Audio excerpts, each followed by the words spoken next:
now? I am sorry, Nikolai. I wish there was another way. But know this, in my heart, I share the same pain as you. The pain that you have buried and blurred beneath an alcohol-fueled haze. Yes, the pain of your own memory. You loved and you lost. Everything else has been delusional fantasy that distance you from painful truth. You know what I speak of. You remember, before the bombs fell, before she was taken from us. Some things are forgotten for a reason!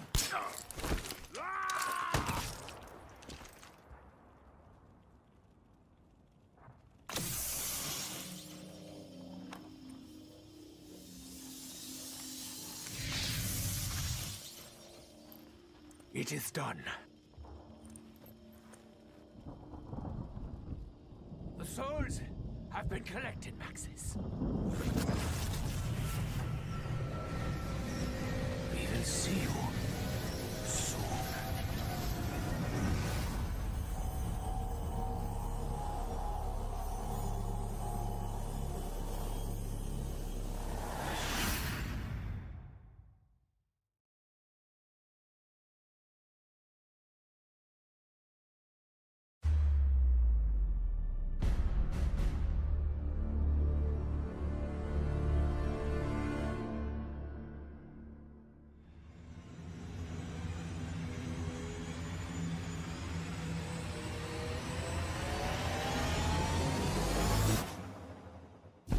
Et yo, comment ça va les gars? Pour ma part ça va super. Ce que vous venez de voir, c'est la cinématique finale pour le secret de Gorod Krovi.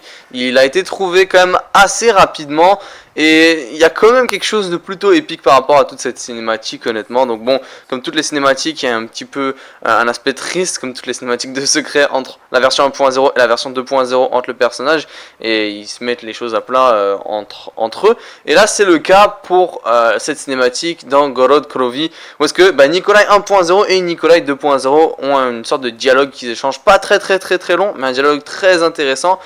Et vite fait en fait on apprend que Nikolai 2.0, de 1 il est pas content de ce que fait Nikolai 1.0, du fait de par rapport à toute la vodka etc. Mais c'est surtout en fait que entre les deux Nikolai ils partagent la même peine, c'est ça qu'on veut réussir à comprendre, et que Nikolai 2.0 lui est passé à travers cette peine sans avoir eu besoin de l'alcool ou quoi que ce soit. Il a grandi, il a combattu cette peine tout simplement, alors que Nikolai 1.0, celui qui est dans le robot et qui boit de la vodka justement, lui n'a pas réussi à passer cette peine, et pour le coup il a enterré tous ses malheurs et voilà, tous ses problèmes dans l'alcool. Et c'est là où est-ce que Nikolai 2.0 je dirais avait pas l'air très content, mais d'un autre côté il lui disait qu'il partageait la même peine, et que cette peine justement c'était avec la perte d'une personne, ou ce qu'il a dénommé elle. Donc bon, c'est théoriquement la perte d'une femme, alors ça peut être je sais pas sa fille, sa mère, quelque chose comme ça, on sait pas vraiment ce que c'est.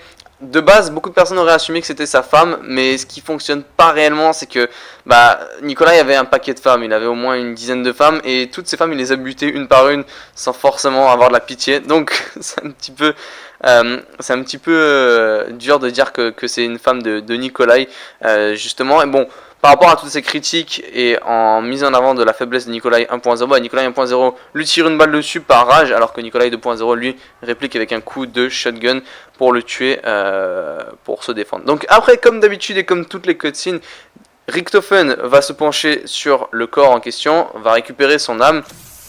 Comme d'habitude, rien de spécial. Ensuite, il va mettre la clé dans les airs, et c'est là que l'important de cette cinématique arrive, c'est qu'il va envoyer 3 âmes vers le rift ou vers le portail en haut.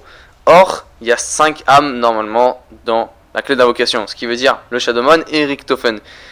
Et à ce moment-là, où est-ce que 3 des 5 âmes ont été mises dans le rift, dans le portail, et bien à ce moment-là, Richtofen il va dire tout simplement bye Maxis, on se revoit très bientôt. Alors c'est super intéressant, on peut faire un paquet de théories, je vais pas passer tout mon temps là-dessus, beaucoup l'ont remarqué, d'autres l'ont pas remarqué.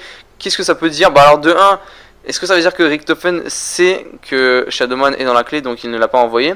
Et de deux, pourquoi Richtofen n'a pas été envoyé? Est-ce que, alors il y a deux solutions par rapport à ça. De un, est-ce que c'est Richtofen qui a décidé de ne pas envoyer sa propre âme? Ou le plus important, est-ce que dans l'âme de Richtofen n'est tout simplement pas dans la clé d'invocation? Parce que sur The Giant, on voit la cinématique, et il n'y a aucun moment dans la cinématique de The Giant où est-ce qu'on voit Richtofen prendre son âme. Il y a un moment où est-ce qu'il se couche devant son propre cadavre, mais on ne sait pas vraiment ce qu'il fait. Il n'y a pas l'impression de sortir une clé d'invocation ou quoi que ce soit.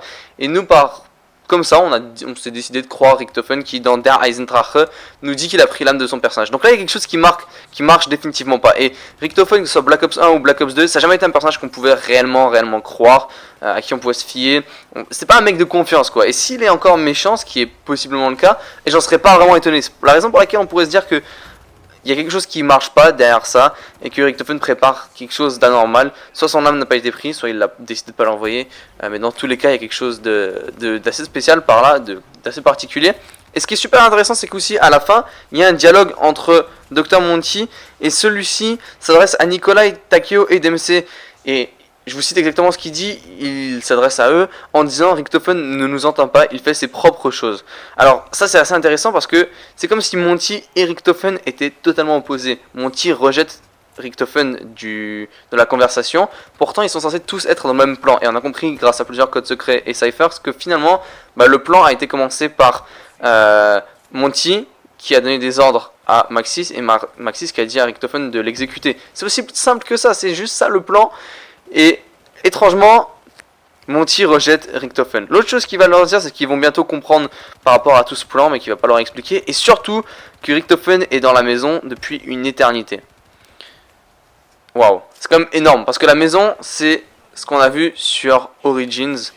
Cette fameuse maison, on sait pas trop vraiment c'est pas trop quoi faire de cette fameuse maison. On a vu à la fin du secret d'Origins cette maison, elle est apparue avec Samantha et avec un petit gars qui s'appelait Eddie, qui soi-disant représente Richtofen, mais ça on n'en a jamais été sûr. Donc, est-ce que on a la confirmation là que Richto en fait c'est une version, Richtofen c'est une version plus âgée de Eddie dans la maison. Et est-ce que ça nous confirme aussi que dans le DLC 4 on va se retrouver à la maison, parce que il nous a dit que pour la suite du plan, on va de 1 comprendre le plan et de 2 rejoindre Richtofen à la maison. Donc ça c'est super intéressant.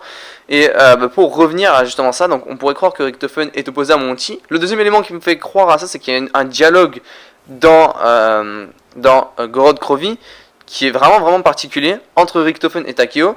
Et au bout d'un moment, Richtofen a dit à Takeo, si tu entends des voix et que ces voix ne m'adressent pas la parole, ignore-les, il faut vraiment pas que tu saches ce qu'elles disent, etc. C'est n'importe quoi.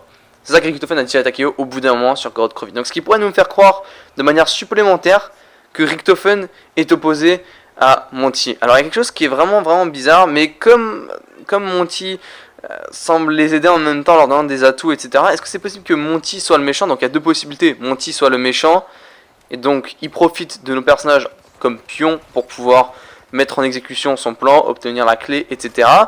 Est-ce que c'est possible que seulement Monty ait une dent contre Richtofen, et donc il exclut Richtofen du plan? Ou finalement, est-ce que c'est possible que Richtofen soit le gentil, mais qu'il ait été exclu du plan, alors que Monty est justement le méchant et qu'il utilise nos personnages comme pions? Okay, c'est très possible. Et finalement, est-ce que c'est possible que Richtofen soit méchant? Parce qu'on peut pas écarter ça, on n'est pas encore sûr à 100% que Richtofen soit gentil. Peut-être que Monty, donc justement, il est gentil, il veut mettre le plan en exécution.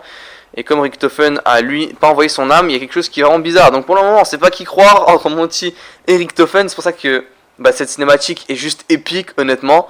Cette cinématique est juste incroyable, ça nous donne vraiment quelque chose de magique pour la suite de l'histoire. Justement, en parlant de la suite de l'histoire, le DLC 4 nous a été annoncé avant de vous quitter par rapport à cette vidéo. À la fin, c'est écrit To Be Concluded, et pendant, je sais pas, 3-4 secondes, c'est écrit Revelation, avec une écriture assez particulière du style de Origins, pour ceux qui n'auraient pas remarqué. Et donc Revelation sera le DLC 4 de Black Ops 3, la map finale par rapport à la storyline zombie, où est-ce qu'on aura la conclusion entière. Donc révélation de quoi, si vraiment c'est le mot propre qu'on utilise. Et comme je voulais revenir rapidement, ça utilise révélation, le même style d'écriture dans une sorte de roche brune que l'utilise Origins. Donc j'ai comme Origins c'était le début de l'histoire pour Jason Blundell, et Revelations risque d'être la fin. Donc bon, je suis sûr qu'il y aura quelque chose de parallèle entre Origins et entre Revelation, et c'est peut-être la raison pour laquelle cette quatrième map, dont on a déjà un petit teaser, qui peut nous en dire beaucoup, va s'avérer être relié à Origins. Pour terminer, alors j'avais envie de vous le rajouter, pour le DLC 4, petite parenthèse, Jason Blundell a mentionné dans une interview avec PlayStation que finalement, si on réunit tous les indices de toutes les cartes, Easter egg, Cypher, etc., il y a quelques indices qui pourraient nous donner une petite devinette pour où est-ce que va se retrouver le DLC 4. Parce que pour l'instant, on n'a strictement aucune idée, bien qu'on a le nom, aucune idée de sa localisation et de son lieu. Voilà, enfin bref, j'espère que cette vidéo vous aura plu. Comme d'habitude, vous me laissez un petit pouce vers votre avis dans l'espace des commentaires. Je vous dis ciao les gars, je vous retrouve vite pour d'autres vidéos. Peace.